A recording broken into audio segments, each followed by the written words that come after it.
નમસ્કાર દર્શક મિત્રો, નિર્માણ ન્યૂઝના ખાસ કાર્યક્રમ હોટ ટોપિકમાં આપની સાથે હું છું ધર્મી નકુમ। દર્શક મિત્રો, અત્યારે જે પ્રકારની પરિસ્થિતિ આપણે જોઈ રહ્યા છીએ આસપાસ, અને એમાં પણ ખાસ કરીને જો હું વાત કરું તો ગઈકાલે વડાપ્રધાન દ્વારા એ કહેવું કે અત્યારે સંકટની પરિસ્થિતિ છે, પણ એકજૂટ રહીને જો આપણે કામ કરશું, હિંમત દાખવીશું તો આ પરિસ્થિતિમાંથી પણ આપણે બહાર નીકળી જશું। અને આ નિવેદન બાદ પેટ્રોલ પંપ ઉપર જે પ્રકારની સ્થિતિ આપણે જોઈ છે એ અકલ્પનીય છે। એટલે કોવિડ પછી જો પેટ્રોલ પંપ ઉપર આ પ્રકારની લાઈન લાગી હોય તો એ કાલનો દિવસ છે અને આજનો એ દિવસ છે કે આ બંને દિવસે અઢળક વાહન ચાલકો ઉમટી રહ્યા છે। એક તરફ સરકાર તરફથી સતત એવી અપીલ ગઈકાલથી જ કરવામાં આવી રહી છે કે આ માત્ર ને માત્ર એક અફવા છે, આ માત્ર એક ભ્રામક માહિતી છે, આમાં આ અફવાથી તમે ગભરાશો નહીં। પેટ્રોલનો પૂરતો જથ્થો ગુજરાત પાસે છે અને કોઈએ પણ પેનિક થવાની જરૂરિયાત નથી। પણ એમ છતાં પણ આપણે જાણીએ છીએ કે ગઈકાલે આ અફવાના કારણે કેટલાય એવા રસ્તાઓ છે કે જે બ્લોક થયા છે, કેટલાય વાહન ચાલકો જેમને ખરેખર પેટ્રોલની જરૂરિયાત હતી કે જેમની પાસે પેટ્રોલ જ ન હતું, એવા વાહન ચાલકોને ખાસ કરીને તો અઢળક મુશ્કેલી વેઠવાનો વારો આવ્યો છે। બીજી તરફ જો હું વાત કરું, આ તો પરિસ્થિતિની વાત થઈ, પણ બીજી તરફ સરકાર કહી રહી છે કે અફવા છે અને તેમ છતાં પણ જનતા સરકારની વાત પર પણ ભરોસો નથી કરતી। એટલે આ અત્યંત એક ભયાનક પરિસ્થિતિ છે, કેમ કે જનતા જે છે એ સરકારની વાત પર પણ હવે ભરોસો કરવા તૈયાર નથી। અફવા છે તેમ છતાં પણ કોઈ પણ માનવા તૈયાર નથી અને પરિસ્થિતિ એટલી વણસી કે પોલીસની મદદ લેવી પડી અને પોલીસ આવીને કહી રહી છે કે આપ તમારા ઘરે જાઓ શાંતિથી, અહીંયા લાઈન ન લગાવો, અહીંયા લાઈનમાં ઊભા રહેવાથી પણ પેટ્રોલ બગડી રહ્યું છે અને આપ ઘરે જાઓ। તેમ છતાં પણ કોઈ વાહન ચાલક ઘરે જવા તૈયાર ન હતું।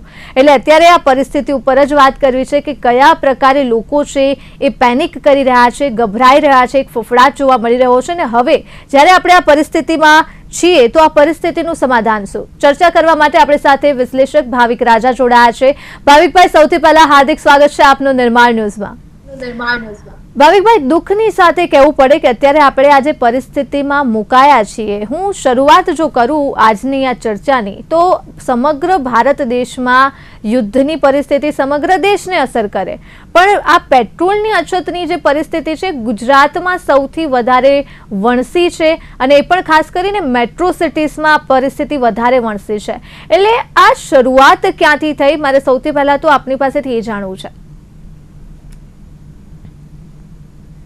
એકચ્યુઅલી ધર્મીબેન, વાત એવી છે કે આપણા દેશમાં અને આપણા સમાજમાં અફવા બહુ જલ્દીથી ફેલાય છે અને વસ્તુ એવી બને છે કે પેલા જૂના જમાનામાં પોળના ચબૂતરા કે ઓટલા હતા ગામના, પણ હવે એના માટે વોટ્સએપ છે।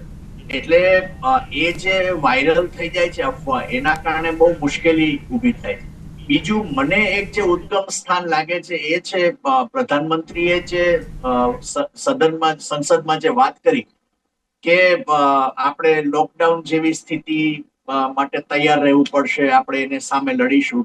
એમનો કદાચ આશય લોકોના એમાં પ્રેરણા પૂરવાનો હોઈ શકે, પણ એને જે રીતના લોકોએ ઇન્ટરપ્રેટ કર્યું એના પરથી એવું લાગ્યું કે કદાચ જો અછત શરૂ થઈ જશે, કારણ કે કોવિડ પીરિયડમાં પણ એવા ઘણા દિવસો એવા જોવા મળ્યા હતા કે અચાનક લોકડાઉન ને રિલેક્સ કરે, અચાનક બંધ કરી દે, એમાં પણ ઘણા બધા તુક્કા હોય એવા પ્રકારના નિયમો લાવે અને લોકોએ શાકભાજીથી માંડીને કરિયાણું બધું ઘણા વધારે ભાવમાં ખરીદવું પડે। આવી બધી જે પરિસ્થિતિ કોવિડ વખતે બી ઊભી થઈ હતી, એટલે સ્વાભાવિક હતું કે લોકોમાં એક ડરનું વાતાવરણ ઓલરેડી આપણે આ રોજે રોજ ન્યૂઝ જે બધા આવી રહ્યા છે એમાં હોર્મુઝ ની ખાડીની જે વાત છે એ પણ સતત એ રીતના ચાલી રહી છે કે આપણને સ્વાભાવિકપણે એ જે ઓઇલ બધું મિડલ ઇસ્ટ માંથી આવે છે, ઈરાન માંથી આવે છે,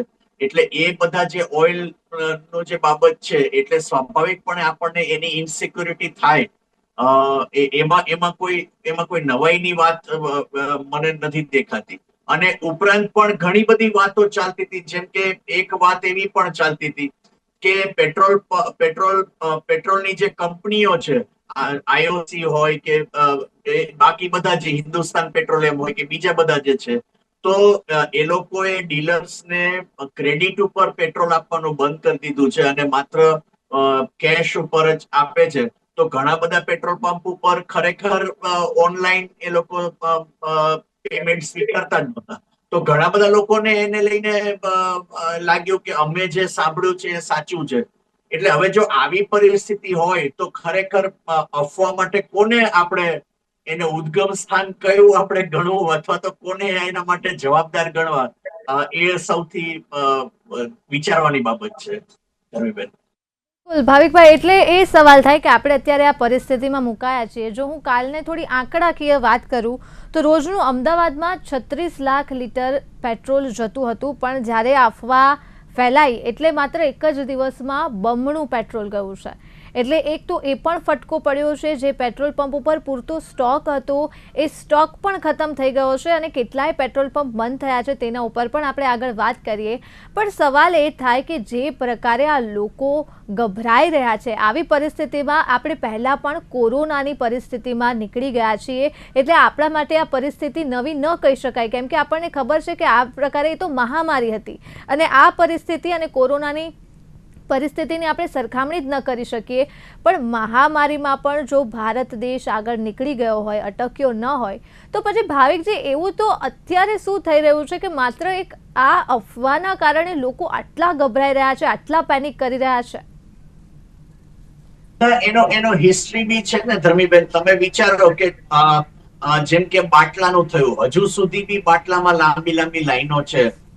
સરકાર તો કહે છે કે ભાઈ તમે ચિંતા ના કરો, બાટલાનો પૂરો જથ્થો છે અને તમને મળી જ રહેશે, અને છતાં પણ તમે જુઓ કે એની લાંબી લાંબી લાઈનો છે. ઘણી બધી કંપનીઓમાં એનું બુકિંગ બંધ થઈ ગયું છે. ઘણી જગ્યાએ બુકિંગ કર્યું હોય તો 10-12 દિવસ સુધી બાટલા આવ્યા ના હોય, એવી પણ ઘટનાઓ બની છે. અને સરકાર તો હજુ બી કહી રહી છે કે તમે બાટલાની બાબતે ચિંતા ના કરો. એટલે સવાલ એ થાય કે લોકો કઈ રીતના સરકાર પર, આજે માનો કે ગુજરાત સરકાર વારંવાર કહી રહી છે કે ભાઈ આ પેટ્રોલ ડીઝલની બાબત જે છે અફવા છે, એ સારું કર્યું એ લોકોએ એ જાહેર કર્યું છે.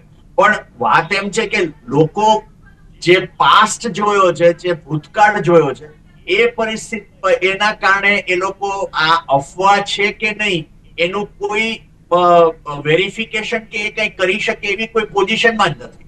એટલે લોકોને મન તો એ જ છે કે ભાઈ જો કાલે ઉઠીને મારે બી ક્યાંય નોકરી પર કે ધંધા પર કે બીજે ક્યાંય પણ જવાનું થાય, કોઈ બીમાર પડે તો વાહનમાં પેટ્રોલ તો જોઈશે. એટલે એ વિચારીને એ લોકો આ બધું ધસી પડ્યા છે. પણ વાત એ સાચી છે કે એ અફવામાં ના આવવું જોઈએ, અને જો ખરેખર સરકાર કહેતી હોય તો આપણે એ સાંભળવું જોઈએ. મને સરકાર કરતા પણ વધારે એ લાગ્યું કે જે ડીલર્સના જે એસોસિએશનના જે પ્રમુખ છે, એમણે ખાસ જાહેરાત કરી, એ પછી મને લાગે છે કે આપણે એના પર વિશ્વાસ કરવો જોઈએ. બિલકુલ, જે પ્રકારે આપ વાત કરી રહ્યા છો ખૂબ જ સાચી વાત છે. અને આ પરિસ્થિતિમાં અત્યારે મને સૌથી વધારે ચિંતા એ વસ્તુની થઈ રહી છે કે લોકો સરકારની વાત ઉપર પણ હવે ભરોસો નથી કરી રહ્યા. જે પ્રકારે તમે આગળ ચર્ચા કરી કે બાટલાની એ વાત હોય કે એલપીજીનો ગેસની સિલિન્ડર હોય કે પછી હવે આ પેટ્રોલની વાત હોય, એટલે ક્યાંક એવું લાગે છે કે સિલિન્ડરને લઈને પણ સરકાર પહેલાં કહેતી જ હતી કે આપણી પાસે પૂરતો જથ્થો છે, પણ એ પછી એક નિયમ આવ્યો કે પહેલું તમે સિલિન્ડર બુક કરો, ત્યારબાદ 25 દિવસનો ગાળો રહેશે અને ત્યારબાદ તમે બીજું સિલિન્ડર બુક કરી શકશો. ત્યાર પછી વધારે શોર્ટેજ આવી, ગેસ સિલિન્ડરને લઈને અનેક પ્રકારની ગાઈડલાઇન્સ આવી, બુકિંગ કરાવવાને લઈને, સ્ટોક રાખવાને લઈને. એટલે લોકોને ખબર પડી કે ભલે ગેસનું સિલિન્ડર છે કે નહીં એ વસ્તુ તો અલગ છે, પણ અમારે તકલીફો વેઠવાની છે. અને ભાવિકભાઈ, આજે પણ આપણને ખબર છે કે એવા કેટલાય રેસ્ટોરન્ટ અને નાના ઉદ્યોગકારોના ઉદ્યોગ બંધ થયા છે ગેસની અછતના કારણે. એટલે સીધો જ સવાલ સરકારની સામે થાય કે જો તમે એવું કહી રહ્યા છો કે અછત નથી, જથ્થો પૂરતો છે સિલિન્ડરનો, તો પછી આ પરિસ્થિતિ તો કંઈક અલગ જ કે છે. એટલે હવે જ્યારે પેટ્રોલ માટે પણ સરકાર બૂમો પાડીને કહી રહી છે કે ભાઈ પૂરતો જથ્થો છે, આપણી પાસે રિઝર્વ સ્ટોક કરેલો છે, અને તેમ છતાં પણ જનતા માનતી નથી. એટલે એમાં જનતાનો કોઈ વાંક પણ નથી, પણ એક કરુણ પરિસ્થિતિ એ પણ છે કે લોકો હવે સરકારનું પણ નથી માની રહ્યા, તો પરિસ્થિતિ કાબૂમાં કઈ રીતે થશે? એ એક બહુ મુશ્કેલ બાબત છે. હું તમને કહું ધર્મીબેન કે તમે જે કીધું કે કોરોનામાં આપણે બધાએ સાથે લડત આપી, એની સામે મેં તમને કોરોનાનું ઉદાહરણ આપ્યું. કોરોના તો માન લો કે ચલો મહામારી હતી, તમે કીધું એ વાત સાચી કે ચલો મહામારી હતી ને એમાં તો કોઈના હાથમાં એ વસ્તુ નહોતી, એટલે એ કરી શકાય. પણ એ કોરોના પહેલા પણ તમે જુઓ, આપણને નોટબંધીનો અનુભવ છે કે નોટબંધીમાં કેટલી જાહેરાતો ચેન્જ થઈ, અચાનક જે નોટબંધી લાવી, એના જે લિમિટેશન્સ જે કર્યા, કે એ બધું જે થયું, એટલે આપણા દેશમાં શું છે કે એવી ઘણી બધી ઘટનાઓ ભૂતકાળમાં બની છે જેમાં સરકારે કીધું હોય કંઈક અને પરિસ્થિતિ બની હોય બીજી કંઈક, અને એના કારણે શું છે કે લોકોને વિશ્વાસ કરવો હોય તો પણ આજ લોકો, સામાન્ય લોકો સરકારને ચૂંટીને લાવ્યા છે, અને પોતાને ચૂંટેલી સરકાર પર બીજો લોકોને વિશ્વાસ ના હોય તો ખાલી બધું સલામત છે એવું ખાલી જાહેર કરવાના બદલે એ લોકો એકચ્યુઅલી એના બધા ફેક્ટર્સ પણ એ કહેવા જોઈએ. જેમ ગઈકાલે આ ડીલર્સ એસોસિએશનના પ્રમુખે જે રીતના વિગતવાર વાત કરી, એ રીતના જો સરકાર પણ વિગતવાર બધા આંકડા ને એ બધા સાથે વાત કરે અને એ રીતના ધરપત આપે કે ભાઈ પેટ્રોલ ડીઝલમાં અછત નથી, તો મને લાગે છે કે લોકો એના પર વિશ્વાસ કરી શકે. બાકી તો એના પર વિશ્વાસ કરવો બહુ અઘરો છે. ધર્મેન્દ્ર, બીજો ભાવિકભાઈ સવાલ એ પણ થાય કે જ્યારે આ પ્રકારની પરિસ્થિતિ આવતી હોય છે ને, ત્યારે જ આપણને આપણી માનસિક પરિસ્થિતિ હોય કે પછી આપણે એક નાગરિક તરીકે કેટલા જાગૃત છીએ, આપણા દેશની વ્યવસ્થા કેટલી મજબૂત છે ને, આવી જ પ્રકારની પરિસ્થિતિ ઉપર પરખાય છે. પણ કમનસીબે જો હું ગુજરાતની વાત કરું તો ગુજરાતમાં આપણે અત્યારે કંઈક અલગ જ સ્થિતિ જોઈ રહ્યા છીએ. એટલે સવાલ એ થાય કે એક નાગરિક તરીકે આપણે કેટલા સમજદાર છીએ, કેટલા જાગૃત છીએ. સામાન્ય દિવસોમાં તો આપણને ક્યારેય વાત કરવાની જરૂરિયાત નથી પડતી, નિયમ કાયદા કેટલા ફોલો થાય છે આપણને ખબર છે. પણ ભાવિકભાઈ, જ્યારે આ પ્રકારની પરિસ્થિતિ હોય, જો ત્યારે પણ લોકો સરખી રીતે ન વર્તે. હું આપને વાત કરું તો છોટાઉદેપુર ખાતે એક કિસ્સો સામે આવ્યો છે કે જ્યાં બે યુવકો ઝઘડી પડ્યા છે. પેટ્રોલ પંપ ઉપર એ લોકો ઊભા હતા પેટ્રોલ માટે, અને લાઇનમાં ઘૂસવાની કંઈક વાત થઈ અને એ મામલે યુવકો બંને ઝઘડી પડ્યા અને મામલો એટલી મોટી બબાલ થઈ કે પેટ્રોલ પંપના સંચાલકોએ વચ્ચે પડવું પડ્યું. એટલે આ પ્રકારની પરિસ્થિતિમાં નાગરિકોએ કઈ રીતે વર્તન કરવું, આપણે તો ત્યાંથી જ શરૂઆત કરવાની જરૂરિયાત લાગે છે. આપ શું કહેશો? હું તમને કહું, અત્યાર સુધીની જે પણ કોઈ કટોકટીની પરિસ્થિતિ આવી છે એમાં નાગરિકોએ હંમેશા સહકાર આપ્યો છે, નથી આપ્યો એવું નથી, અને એ લોકો મેચ્યોરલી બિહેવ કર્યું જ છે. પણ જ્યારે માન લો કે અફવા ફેલાય અને એનું બરાબર રીતના જે રીતના ખંડન થવું જોઈએ એ રીતના ખંડન ના થાય, ત્યારે એ લોકો કોના પર વિશ્વાસ કરે કોના પર ના કરે. કારણ કે બધાના ઘરમાં જુદી જુદી પરિસ્થિતિ છે, ને એ જો ઇમરજન્સી પરિસ્થિતિ આવે તો એ પરિસ્થિતિમાં કેવી રીતના વર્તવું એ ચિંતા બધા લોકોને જ છે. એટલે લોકોને આપણે જો માન લો કે કહીએ તો ખરેખર જેમ મેં કીધું કે સરકાર વ્યવસ્થિત રીતના આખા વેરિફિકેશન વાળા આંકડા ને બધું રજૂઆત કરીને જો માન લો કે લોકો સામે વાત મૂકે, તો હું નથી માનતો કે લોકો તો પણ એમાં ધક્કા મૂકી કરે અથવા તો લાઈનો લગાવે. એટલે લોકો તો જ્યારે પણ સરકાર કહે છે સહકાર આપ્યો છે. જેમ કોવિડમાં તમે જુઓ કે સરકારે જે પણ ક્યાંય જાહેર કર્યું એ બધાને લોકોએ ફોલો કર્યું છે. એટલે બહુ ઓછા લોકો એવા હતા કે જેને શું કહેવાય કે વાયોલેટ કર્યું હોય.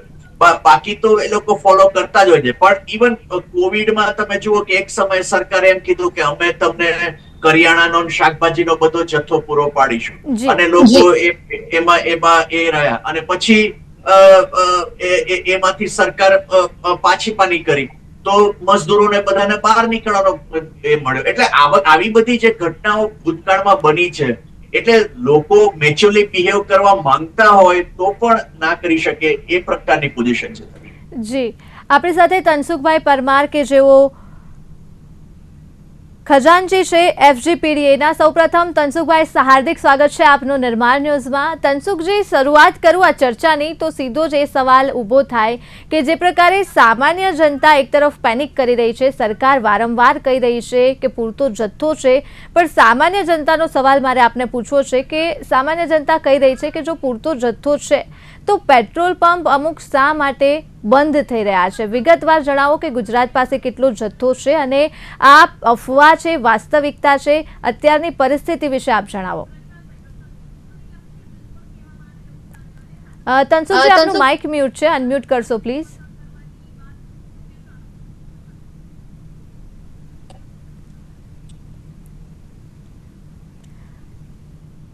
તનસુખભાઈ આપનો માઇક મ્યુટ છે. મારો અવાજ આવે છે? તનસુખભાઈ આપનું માઇક મ્યુટ છે, અનમ્યુટ કરશો પ્લીઝ.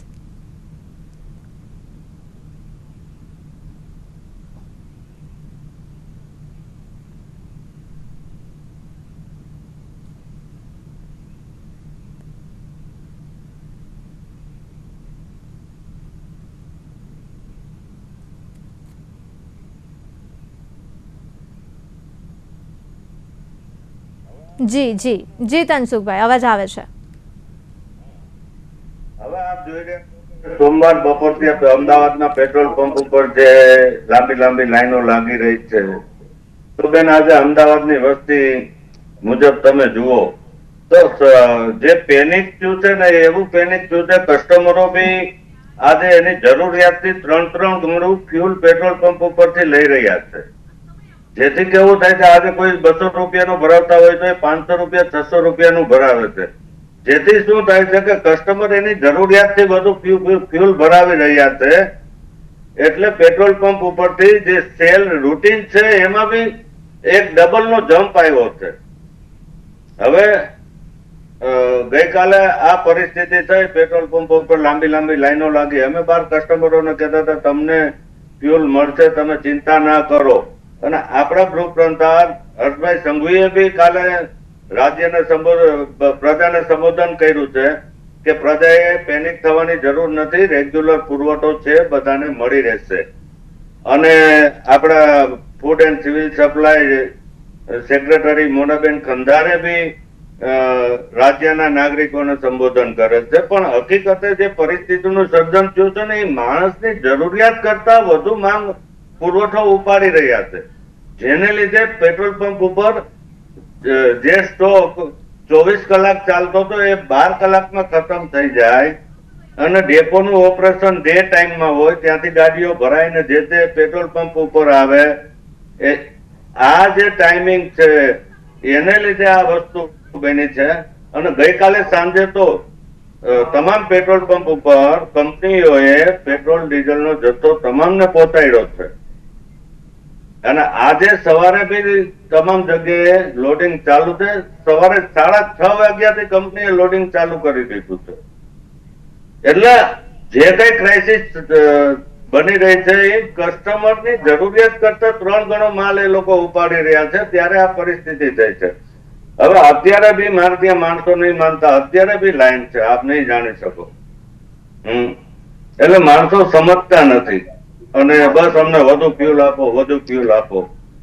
બિલકુલ. એટલે તનસુખભાઈ, છેલ્લે એક સવાલ એ થાય કે અત્યારે આપણે આ પરિસ્થિતિમાં મુકાયા છીએ, સૌ કોઈ અલગ અલગ અત્યારે ચર્ચાઓ તો પોતાના લેવલ ઉપર કરી રહ્યા છે, પણ એક સવાલ એ થાય કે આપણે જો વાસ્તવિક ધોરણનો સવાલ કરું તો શું લાગે છે અત્યારે જે લોકો ગભરાયા છે, જે પેનિક થઈ રહ્યા છે, આ પેનિકના કારણે આગળ આપણને કોઈ સમસ્યા પડશે, સ્ટોકને લઈને કોઈ સમસ્યા થશે, અને આ જે અત્યારે પરિસ્થિતિ છે એ કેટલા દિવસ સુધી ચાલશે? મને નહીં લાગતું કે આ પરિસ્થિતિ લાંબી ચાલે, કારણ કે આજ સાંજ સુધીમાં તમે જોજો લગભગ બધી જગ્યાએ નોર્મલ થઈ જશે. કારણ કે દરેક ઓઇલ કંપની આજે સવારે 6:30 વાગ્યાથી ડેપોનું ઓપરેશન ચાલુ કર્યું હતું. ગઈકાલે તમામ ડેપો રાતના 10 વાગ્યા સુધી ચાલુ રહીને દરેક ડીલરને સપ્લાય આપી છે. એટલે સરકારનું બી આમાં રોલ છે. સરકાર બી કંપનીઓને કહી રહી છે કે પ્રજા પેનિક ન થવી જોઈએ, પ્રજાને માંગ સામે પુરવઠો મળી રહેવો જોઈએ. પણ એક વસ્તુ આ જ બની રહી છે કે કસ્ટમર એની જરૂરિયાતથી 3 ગણો વધુ માલ ઉપાડી રહ્યો છે, એટલે આ પરિસ્થિતિનું સર્જન થયું છે. અને આજ સાંજ કે કાલ સવાર સુધીમાં આ બધું નોર્મલ થઈ જશે એવું મને લાગી રહ્યું છે. બિલકુલ. અને તનસુખભાઈ, અનેક પ્રકારના રીઝન્સ અત્યારે સામે આવી રહ્યા છે. જે પેટ્રોલનો જથ્થો, ડીઝલનો જથ્થો ખૂટ્યો છે, કોઈ કહી રહ્યું છે કે એડવાન્સ પેમેન્ટની સિસ્ટમ જે બદલાઈ છે કે હવે તમારે એડવાન્સ પેમેન્ટ કરવું પડે ટેન્કર મંગાવતા પહેલા. કોઈ કહી રહ્યું છે કે શુક્ર શનિ રવિની જે રજાઓ આવી છે એક સાથે રજા આવી ગઈ, એટલા માટે આપણને આ પરિસ્થિતિનો સામનો અત્યારે કરવો પડી રહ્યો છે. પણ આ પહેલા પણ રજાઓ તો અનેક આવી છે સળંગ, પણ આ પ્રકારની પરિસ્થિતિ ક્યારેય નથી થઈ. કેટલાય પેટ્રોલ પંપ બંધ થયા છે, ખાનગી પેટ્રોલ કંપનીના પેટ્રોલ પંપ કેટલાય બંધ થઈ ગયા છે, એટલે આ વખતે જ શા માટે આ પ્રકારની પરિસ્થિતિ સર્જાઈ છે? વાસ્તવિક કારણ શું છે? એક તો લોકો ઉપાડ કરી રહ્યા છે, આપે જણાવ્યું તો ખૂબ જ સાચી વાત છે કે લોકો બમણો ઉપાડ કરી રહ્યા છે, એટલે સ્ટોકમાં ક્યાંક તકલીફ થઈ રહી છે, પણ એ તો સ્ટોકમાં ઉપાડ કરવા લાગ્યા અને પછી પરિસ્થિતિ સર્જાઈ. તે પહેલા પણ એવા કેટલાય પેટ્રોલ પંપ છે કે જે બંધ થયા અને પછી લોકો પેનિક થયા છે, એટલે પેટ્રોલ પંપ બંધ થવાનું રીઝન શું હતું? પેટ્રોલ પંપ બંધ થવાનું રીઝન મેં આપને કીધું ને કે જેવી રીતે હમણાં તમે ઉલ્લેખ કર્યો કે પ્રાઇવેટ કંપનીના પંપ છે એ બંધ થઈ રહ્યા છે, જેવી રીતે નાયરા છે, સેલ છે, કારણ કે વૈશ્વિક બજારમાં ક્રૂડનો ભાવ ઉપર જવાથી એ લોકોને નુકસાની જઈ રહી છે એટલે એ લોકો સેલ બંધ કરી દે છે. હવે એ લોકોના કસ્ટમર છે એ બી બધા ડાયવર્ટ થાય છે પીએસયુ કંપનીમાં. એના કોઈ બી પ્રાઇવેટ કંપનીના પંપ બંધ થાય છે, એના કસ્ટમર પીએસયુ માં ડાયવર્ટ થાય છે, એટલે પીએસયુ આઈઓટી બીપીસી એચપીસીએલ માં ડાયવર્ટ થાય છે, એટલે ત્યાં જે નોર્મલ એમનો ટ્રાફિક હોય છે, ટ્રાફિકમાં વધારો થઈ જાય છે અને માંગ કરતા પુરવઠો વધુ ઉપાડે છે, એટલે આ પરિસ્થિતિનું સર્જન થયું છે. પણ મને નથી લાગતું કે હું તો સતત કાલે રાત્રે અમે 4:30 વાગ્યા સુધી પંપે હાજર રહીને બધાને ફ્યુલ આપ્યું છે. એ તો પંપ 24 કલાક ચાલુ હોય છે, સવારથી બી અમે ફ્યુલ આપ્યું છે, પણ હવે એવી લાંબી લાઈન મને અત્યારે નથી દેખાતી જે સોમવારે બપોરે આપણને જોવામાં આવી હતી. બિલકુલ. અને તનસુખજી, છેલ્લે શું અપીલ કરશો? કેમ કે મીડિયા પણ અપીલ કરી રહ્યું છે, સરકાર અપીલ કરી રહ્યું છે લોકોને, પણ લોકો સાંભળી નથી રહ્યા, એ સમસ્યા છે. કયા પ્રકારે શું કહેશો લોકોને કે આ માત્ર ને માત્ર એક અફવા છે, આનાથી ફફડાટ ફેલાવવાની જરૂરિયાત નથી? બસ એક આ અફવાના બજારમાં માણસો ખેંચાઈ ગયા છે, એ કોઈ ઉપર અત્યારે ભરોસો નહીં કરતા. બસ કે અમને પેટ્રોલ મળે છે, લઈ લો. કસ્ટમરને આપણે સવાલ કરીએ, તમારે અડધી ટેન્ક ભરેલી, તમારે શું જરૂર છે? તો કે આવ્યા છીએ તો અમે લઈ લઈએ.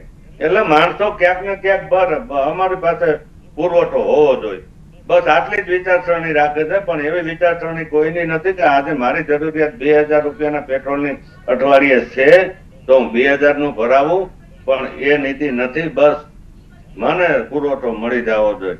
એટલે પોતા માણસો છે ને સમાજ આખાનું વિચારવા કરતા પોતાનો અંગત સ્વાર્થ વિચારે છે. આ બી એક પરિબળ છે. બિલકુલ. ખૂબ ખૂબ આભાર ભાવિકજી, તનસુખજી, આપ બંને એક્સપર્ટનો અમારી સાથે જોડાવા બદલ અને ખૂબ સુંદર ચર્ચા કરવા બદલ ફરી એક વખત આભાર.